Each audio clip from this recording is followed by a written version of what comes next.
How important was it for this team not just to get the win against a conference rival, but to get a win in this fashion when you light up the scoreboard and win by a wide margin? Well, a big win. I mean, we had a better loss last week, so we had to bounce back really fast, and we did that both offensively and defensively. And we knew that we can put points up like that, and so. Earlier this year, you gave up 460-something yards and pitched a shutout against Stephen F. Austin. Tonight you gave up a bunch of yards, several points, but you also got 3 touchdowns out of your defense. How would you evaluate the way your defense played against a pretty potent Houston offense? Well, we were focused all week. I mean, we knew that this was going to be a tough game. We had to be, like we said, we had to be focused. It was a Thursday game. We had to turn around real quick, so just guys doing what they're supposed to do. So. Were you worried about any kind of a hangover from the Tulane loss being as disappointing as it was in New Orleans? No. I mean, the guys responded really fast. The next day we started off really good, and we were really focused. You had a couple of sacks tonight and came very close to 2 or 3 more. What did you see on film in Houston's protection that led you to believe that you or some of the other defensive players might be able to get loose and get after the quarterbacks tonight? Well, it was tough because we didn't know how we should attack it. They have a new offense, they have a new offensive setup, so we just tried to run the court a couple times, and it happened to work. So.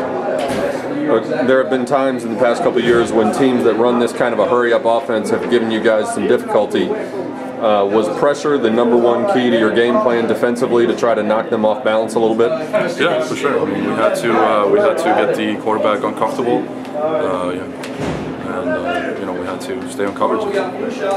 All week, defensive coaches and some players have been talking about Houston's running back Charles Sims, and how he's a dangerous threat. What was the key to keeping him in check? Yes, he scored 4 times, but you held him to 54 yards of rushing. What was your key to containing him tonight? We just had to make sure that everyone is gap sound. Everyone fits the gaps when we have a play call, and that was about it.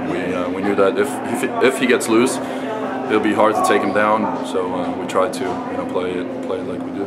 There was some concern expressed during the week about facing a high-powered offense like this when you had such a short week.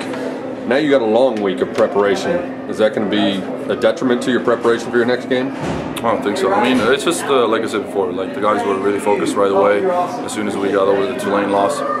And now it's just getting back to the film, getting over with the Houston game, and getting on to Memphis. How nice was it to see Darian Wright get a touchdown for the defensive line? It was fun. I mean, he sniffed out the screen right away, so he'll be a good player. Darian Wright, Taylor Reed, and Stephon Sanders all score on defense.